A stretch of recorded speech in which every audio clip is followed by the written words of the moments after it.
안녕하십니까. 자, 여러분, 계속 이어서 보시겠습니다. 앞 시간에 이어서. 여러분, 핵심 교재 34페이지 하단에 부동산의 이중매매라고 나오죠. 부동산 이중매매. 자, 이중매매입니다. 그 이중매매. 그리고 그림을 먼저 좀 보시죠. 그림을. 오른쪽 35페이지, 핵심 교재 35페이지에 보시면은 그 4개의 그림이 있는데요. 일단 차례대로 한번 보자고요. 차례대로. 여러분 이 그림을 번호를 좀 달아주면 어떨까요? 지금 번호가 지금 안 달려 있는데 그 이중매매가 지금 그림이 4개가 있죠. 이렇게 차례대로 4개가 있는데 첫 번째 요것을 가로 1, 그죠? 그 다음에 자 이것을 가로 2번 이렇게 해주십시오.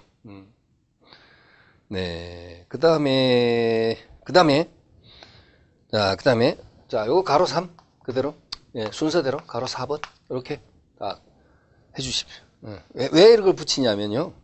판례를 지금 또 그림 보고 난 다음에 확인할 텐데 그 판례가 몇 번 그림에 대한 판례다라는 것을 밝혀드리기 위한 것입니다. 자, 첫 번째 그림을 한번 보시죠.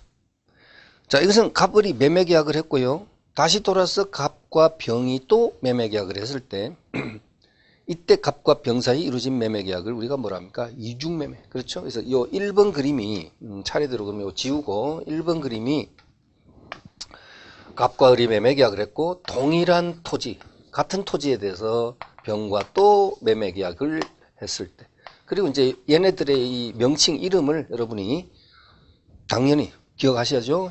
먼저 계약한 매수이니까 제1매수인, 얘는 제2매수인 이렇게 표현합니다. 그래서 이렇게 이제 매매계약을 했을 때 이 매매계약은 유효다 무효다? 유효. 왜? 계약 자유의 원칙상 이중매매는 그대로 유효다. 그런데 결론적으로 등기는 어디로 넘어가느냐? 이쪽으로 등기가 넘어왔다. 자, 이전 등기가 넘어왔을 때 이 이전 등기는 어떻게 봐야 되냐? 유효냐 무효냐? 이것도 그대로 유효. 네. 그렇죠? 유효. 그러니까 결국 병이 소유권을 취득한다는 거죠. 그러니까 단순한 이중매매는 계약 자유 원칙상 네, 그대로 유효하다. 그럼 가로 2번 그림은 어때요? 자, 가로 2번 그림은 이 그림에다가 그대로 좀 추가할게요, 여러분. 가로 2번은 추가하겠습니다. 아까 제가 잠깐 앞 시간에 설명드린 바와 같이 갑이 제1매수인, 매도인이 제1매수인과 계약을 매매계약을 체결한 사실을 병이 알고서 이 갑이 이렇게 이중매매한 데 대해서 적극 회유를 해서 적극 가담, 적극 회유, 적극 권유 다 같은 표현입니다. 거기 여러분 2번이 지금 뭐라 있어요? 동그라미 1, 2번이 매도인의 배임행위에 적극 가담에 되어 있죠. 그래서 적극 가담 해서 이루어진 이중매매 이렇게 되면 어떻게 되냐? 이때는 무효가 된다. 이때는 무효가 된다. 적극 권유 또는 회유 다 같은 말입니다. 이렇게 되면 무효가 된다. 그럼 이제 이렇게 되었을 때 자 이때 여러분 자 가로 3번 그림은 어떻게 돼요? 이건 여기다 계속하면 복잡하니까 따로 그릴게요. 지금 갑을 병 이런 같은 상황이고 지금 매도인의 배임 행위에 적극 가담한 이중매매. 네, 이제 적극 가담한 이중매매입니다. 그럼 이제 병 앞으로 등기가 넘어왔다 하더라도 이건 103조 위반으로서 무효가 되죠. 네, 무효가 됩니다. 자, 그러면 을이 곧바로 병에 대해서 제1매수인이 제2매수인에 대해서 바로 말소등기 청구권을 행사할 수 있느냐는 겁니다. 제1매수인이 제1매수인이 제2매수인을 상대로 해서 바로 말소등기를 청구해서 돌려받을 수 있느냐? 그것은 안 돼. 그건 아닙니다. 왜냐하면 을하고 병은 직접 법률관계 당사자가 아니거든요. 그래서 이럴 때는요. 을하고 병하고는 직접 만나서 계약한 사실이 없지 않습니까? 그래서 이때는 갑의 병에 대한 말소등기 청구를 얘가 뭐 한다고요? 대위 행사할 수 있다. 대위 행사. 대위. 그래서 이렇게 대위가 들어갑니다. 이렇게 나와 있죠. 3번으로 이렇게 돼 있잖아요. 자, 제1매수인은 매도인을 대위하여 병에 대해서 말소등기를 청구할 수 있다. 이렇게 돼 있습니다. 그렇습니다. 그러면 그림 4번은 뭐냐면요. 만약에 제2매수인으로부터 다시 정한테 이렇게 팔렸는데 여러분 여기 그림이 칠판이 너무 하단이라 살짝 옆으로 좀 뽑겠습니다. 병에서 정으로. 여러분은 자료에 거기 다 나와 있으니까 정. 이렇게 팔렸을 때 얘가 선이다. 선일 때 보호되느냐? 보호가 안 됩니다. 왜냐하면 이 매도인의 배임행위에 적극 가담한 이중매매의 무효는 자 절대적 무효입니다.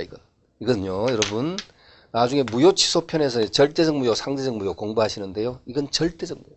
절대적 무효이기 때문에 절대적 무효는 선의의 제3자에게도 얼마인지 대항할 수 있다. 여기다가 그냥 정하셔도 되겠네요. 정, 선의. 여기 그렸던 그림을 이쪽에다 그려도 됩니다. 이 무효는 절대적 무효이기 때문에 선의의 제3자가 보호가 되지 않습니다. 상대적 무효나 상대적 취소가 선의 3자에게는 대항할 수 없다. 이제 곧 여러분 다음 시간 공부하시겠습니다만은 그래요. 그래서 그것이 그림 4번입니다. 자, 그러면 이 그림을 잘 이해를 해 두시고요. 그리고서는 한번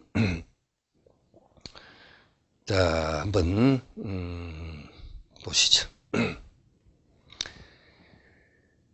자, 일단 내용 이론부터 먼저 보시고요. 자, 왼쪽 34페이지 제일 밑에 이중매매 유효성 1항 이중매매는 계약적의 원칙에 따라 원칙적으로 유효하다. 자, 중요하고요. 자, 밑줄 딱 댔고 제2매수인이 소유권을 취득하는 경우 제1매매 행위는 이행불능이 되어 제1매수인은 매도인에게 채무불이행 책임을 물을 수 있다. 응? 그러니까 제일 먼저 얘기했던 이게 뭡니까? 갑을이 매매계약했고 갑병이 또 매매계약했는데 그냥 단순한 이중매매는 아까 뭐랬죠? 단순한 이중매매는 유효라 그랬죠? 그럼 병이 소유권 취득한다 그랬죠? 이게 그림 1번이었죠, 여러분. 소유권 취득한다는 게. 그러면 이제 갑과 을 사이에 남는 문제가 뭡니까? 갑이 을과의 매매 계약에 대한 채무불이행이죠. 우리 채권법에서 채무불이행을 공부하는데 그 중에서 채무불이행 사유는 이행지체. 지금 듣고 여러분 그냥 흘려셔도 지금은 괜찮아요. 이행지체, 이행불능, 뭐 불완전 이행 이런 종류가 있는데요. 이건 뭘까요, 여러분? 갑을이 계약을 해놓고 돌아서 갑병이 계약을 하고요. 병 앞으로 등기를 넘겨버린 이중매매. 그대로 유효하다. 그러면 갑과 을 사이 매매 계약은 도대체 뭡니까? 이행불능이라 그럽니다. 이런 것을. 이행불능. 따라서 이행불능일 때는 제1매수인은 매도인을 상대로 해서 계약을 해제하고 손해배상 청구권을 행사할 수 있습니다. 그래서 그것을 여기 이제 제시를 하고 있는데 채무불이행 책임을 물을 수 있다는 소리는 채무불이행을 이유로 해서 손해배상을 청구할 수 있다는 것인데 그래요. 여기서 여러분이 꼼꼼하게 정리를 하고 갈 수도 있어요. 그렇지만 이제 이런 부분은 당연히 채권법하고 연계가 되어 있는 상황이라 방금 제가 했던 말을 여러분 충분히 이해는 하시겠지만은 너무 집착을 하시면 안 됩니다. 채권법 갔다 오면 아주 쉽습니다. 그렇지만 아직까지는 좀 어려울 수 있어요. 그래서 갑을 사이 매매 계약이 뭐가 됐다고요? 이행불능. 이행불능이면 이때는 이행불능이란 개념은요. 당사자 일방의 귀책 사유에 의해서 후발적 불능이 된 것을 이행불능이라 합니다. 그래서 을은 갑에 대해서 계약을 뭐하고요? 해제하고 손해배상을 청구할 수 있습니다. 그 다음에 다시 교재로 가시죠. 3, 4페이지 제일 밑에 2항 제1매수인에 대한 매도인의 불법행위가 성립될 수도 있고 제1매수인은 매도인에 대하여 대상청구를 행사할 수도 있다. 이 대상청구라는 것은 여러분 좀 어려운데요. 빈도 있게 나오는 용어는 아닙니다만은 대상청구를 행사할 수도 있다는 그것은 대상청구는 원래 후발적 불능에서 나오는 겁니다. 이 후발적 불능이죠. 계약할 때는 가능했죠. 토지가 일로 올 수 있었죠. 그런데 계약하고 난 다음에 후발적으로 불능하게 됐어요. 그래서 갑이 병한테 팔고 받은 대금 이걸 을이 청구를 할 수도 있다. 그래서 대상청구해야 합니다. 대상. 자, 그건 뭐 크게 부담 없이 봐두시고요. 어떤 경우에 또 대상청구이냐면 예를 들면요. 갑을이 매매 계약을 하고 난 다음에 갑의 토지가 수용이 됐어요. 수용됐을 때 토지 수용은 보상을 청구할 수 있죠. 그래서 그 보상금에 대해서 대상청구를 행사할 수도 있다는 그런 내용도 있습니다, 여러분. 자, 추후에 다시 한번 언급하도록 하고 여기서는 너무 집착 안 하셔도 됩니다. 그 부분은.